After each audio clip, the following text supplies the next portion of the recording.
Okay जी। आवाज़ आ रही है मेरी सबको? Yes sir. Yes sir. Oh, yes sir. Okay चलें, ठीक है, सही है। अच्छा, अब ये काम करते हैं। हम 20 मिनट का ब्रेक करते हैं, ज़रा मैं चाय वाय पी लूँगा थोड़ा। ठीक है, 20 मिनट के बाद फिर हम दोबारा आते हैं। Right. Okay sir. Okay sir. Okay sir. Okay sir.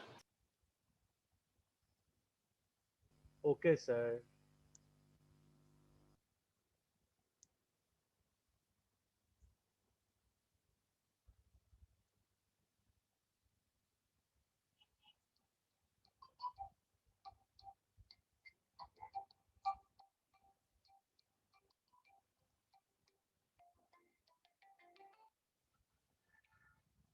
अस्सलाम वालेकुम।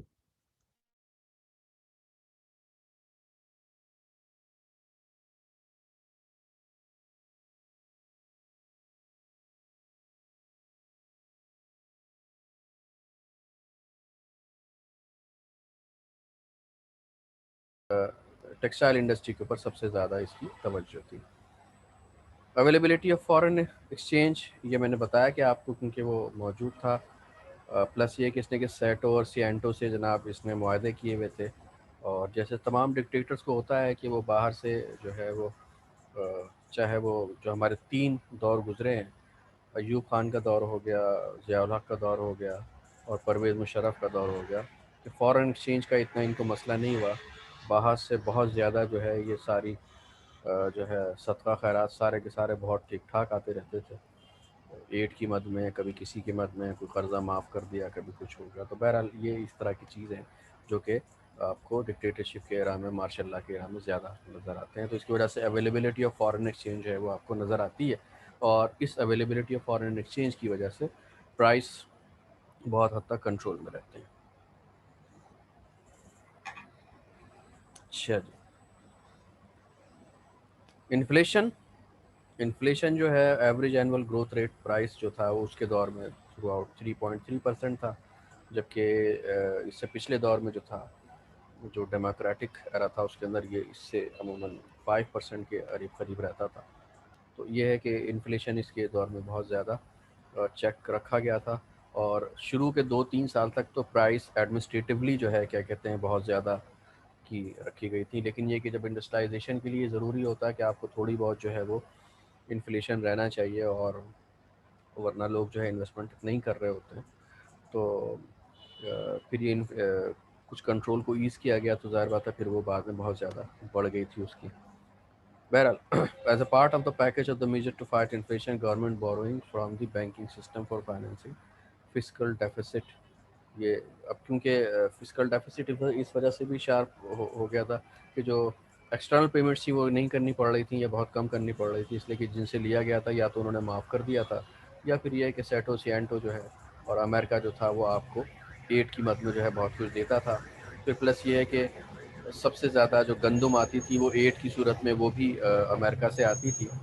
और ये PL40 प्रोग्राम कहलाता था, जब 1951 में लियाकत अली ख़ान साहब ने अमेरिका का चिल्ला काटा था। चिल्ला मैं इस वजह से कहूँगा कि वो 40 रोज़ का सरकारी दौरा था। और आप लोग जिन लोगों में से जिन लोगों ने इंटरमीडिएट कराची बोर्ड से किया हुआ है, तो मेरा ख़्याल है कि आप लोगों ने पढ़ा होगा कि एक जो आप लोग की जो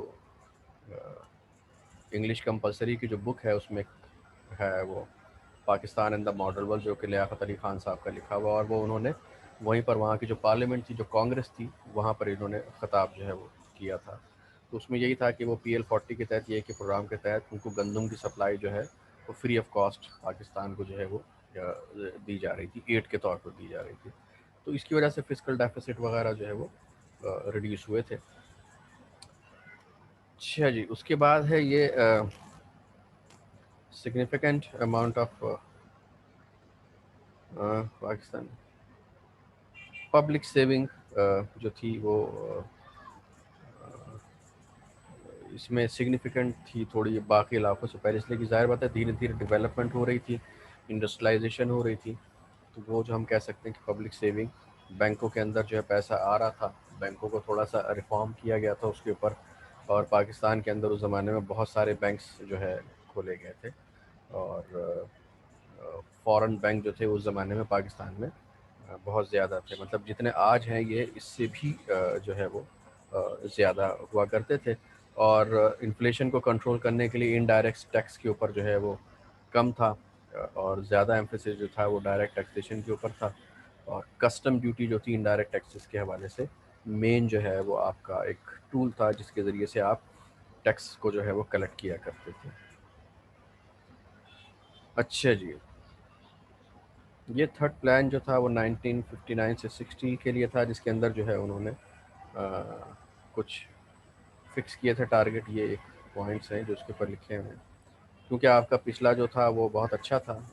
फर्स्ट 5 ईयर प्लान जो था वो डेमोक्रेटिक गवर्नमेंट में बना था, सेकंड में दूसरी डेमोक्रेटिक गवर्नमेंट बना था, लेकिन इम्प्लीमेंट जो हुआ था वो इसके दौर में हुआ था, यूब खान के दौर में हुआ था। और फिर तीसरा जो है ये एक प्लान जो है बना था जिसके लिए उन्होंने ये मुख्तलिफ टारगेट जो है वो रखे थे। Problems and failures, negligence of social sector particularly after 1965। Social sector बुरी तरह मुतासर हुआ था।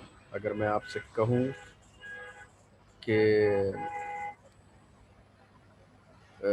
इसका जो मेन फेलियर था, और ये एक बहुत बड़ा फेलियर सोशल सेक्टर पे, मतलब गवर्नमेंट का काम ही क्या होता है, एक तो वेलफेयर, हमेशा ये तो वेलफेयर एक होती है ना, state means state should be a welfare state, कि वो कोई पैसा कमाने वाली, मुनाफा कमाने वाली मशीन नहीं होती है, कोई कमर्शियल जो है वो एंटिटी नहीं होती है। आजकल एक ये बड़ा पड़ा हुआ, मैं इससे बहुत ज़्यादा डिसएग्री करता हूँ एज एन इकोनॉमिस्ट, को जब लोग कहते हैं कि पाकिस्तान जो है वो बैंकरप्ट होने वाला है। मतलब व्हाट इज़ दिस बैंकरप्ट यार, ये कोई दुकान थोड़ी है कि बैंकरप्ट हो जाएगा। ये बिल्कुल एक बिला वजह की बकवास एक मुझे लगती है। आज तक दुनिया के अंदर कोई मुल्क ऐसा नहीं हुआ कि जिसको कहा गया हो कि ये जनाब देखिए वो मुल्क बैंकरप्ट हो गया और पता नहीं अब कोई क्या उसकी नीलामी होगी, कोई आके ख़रीदेगा, कोई कब्जा करे, क्या करेगा। ज़ाहिर बात है ऐसी कोई चीज़ नहीं होती है। सोशल सेक्टर ही को आपको जो है वो मजबूत करना होता है, इसलिए कि कोई भी मुल्क डेवलप मुल्क कब कहलाता है, जब वहाँ के लोग खुशहाल होते हैं, जब वहाँ पर लोगों पे बहुत ज़्यादा खर्च किया जाता है, जब भी वो खुशहाल जो है वो कहलाता है। वहाँ पर इंफ्रास्ट्रक्चर बेहतरीन होता है, वहाँ पर एजुकेशन, हेल्थ, सिक्योरिटी वगैरह सिस्टम बहुत ज़्यादा बेहतर मिल रहा होता है। दूसरा ये है कि सोशल सेक्टर पे आप जब खर्च करेंगे जब भी, तो जाहिर बात है सोशल सेक्टर के ऊपर होगा। उसके दौर में कोई यूनिवर्सिटी एज सच नहीं बनी, कोई साइंस या टेक्नोलॉजी का कोई इदारा नज़र नहीं आया, हेल्थ के ऊपर जो है उन्होंने कुछ एज सच खर्च नहीं किया। और इनफैक्ट कि शायद जो आज भी थोड़ा बहुत जो है वो गवर्नमेंट के हॉस्पिटल से इलाज फ्री में हो जाता, उस दौरान वो भी नहीं था। और जो गवर्नमेंट के आपको स्कूल नज़र आते हैं, मतलब ये था कि टोटल जो है वो उन्होंने हवाले कर दिया था सबको। और इसके हवाले फिर प्लस ये सोशल सेक्टर के अंदर एक और चीज़ भी थी कि इंडस्ट्रियलिस्ट को तो उन्होंने बहुत ज़्यादा ऑटोनॉमी दे दी थी, लेकिन जो सप्रेस था उसके अंदर फिर जो दूसरा जो मज़दूर तबका था और किसान का जो तबका था, ये बहुत ज़्यादा जो था वो पिसा हुआ था। और वडेरा शाही ज़ाहिर है कि इसके दौर में बहुत ज़्यादा फली फूली थी। तो ये वो चीज़ें थी कि जिसकी वजह से जो है वो सोशल सेक्टर का हम जो ग्राफ आपको नज़र आएगा वो बहुत लो जो है क्या कहते हैं नज़र आ रहा होगा। इग्नोर्ड एजुकेशन हेल्थ, ये मैंने आपको बता दिया था, स्कूल वगैरह कुछ आपको नज़र सच नहीं आएंगे। और इसका कंपैरिजन जब मैं करूँगा आपको, जब ये भुट्टो के दौर की बात आएगी तो फिर उस वक्त हम बताएंगे किस तरह से जो था ये चीज़ें नाकाम हुई थी और फिर उसने उसको किस तरह से टैकल किया था। फॉरेन एड, अच्छा जनाब, सबसे पहला जनाब उसके दौर में बहुत ज़्यादा फॉरेन एड आई। फॉरेन एड आने की सबसे बड़ी वजह एक तो ये है डोमेस्टिक पॉलिटिकल स्टेबिलिटी, किसी हद तक कह सकते हैं कि पॉलिटिकल स्टेबिलिटी है, वहाँ पर डेवलपमेंट हो रही है, तो फिर ही जो है क्या कहते हैं लोग मदद दे रहे होते हैं। अगर कहीं जंग छिड़ी हुई हो या कुछ हालात कुछ पता ना हो कि जनाब कौन सी गवर्नमेंट रहेगी और कौन सी चली जाएगी, तो ज़ाहिर है कि उस वक्त जो है फिर ये ना इन्वेस्टमेंट होती है और फिर और ना ही जो है क्या कहते हैं कहीं से फॉरेन एड वगैरह कुछ आ रही होती, लोगों ने रोक के रखा होता। अच्छा, लेकिन सबसे बड़ी इसकी जो वजह थी वो ज़ाहिर बात है ये आखिर की दो लिखी हुई, strong political alignment with US. Through Pakistan membership in CENTO and SEATO. असल चीज़ ये थी, ठीक है। मैं कहूँगा बल्कि कि शायद मेंबरशिप सेंटो और सीएटो क्या चीज़ है, strong political alignment with US थी, कि जिसके अंदर हमारे फौजी जाते थे और इनके साथ जो है क्या कहते हैं मुख्तलिफ जगहों पर उन्होंने, ज़ाहिर है कि जैसे एक अभी पाकिस्तान कंट्रीब्यूट करता है यूएन के अंदर जाके, लेकिन जब सेंटो और सीएटो का रुकन था तो फिर जो है वो एक बाकायदा तौर पर एक लिबरल ब्लॉक का जो है वो हिस्सा बना हुआ था, और आप एक डायरेक्ट कॉन्फ्लिक्ट में आ गए थे किसके साथ, रशिया के साथ, क्योंकि सेंटो और सियाटो जो south central and eastern north treaty organization, और SEAT, ये जो south east Asia treaty organization जो है, ये कुछ इस तरह की बनी थी, जो कि एक प्योरली जो है वो एक फौजी या एक जिसको हम कहते हैं आर्म्ड मिलिट्री एक समझे ऑर्गेनाइजेशन, जिसका नाम उन्होंने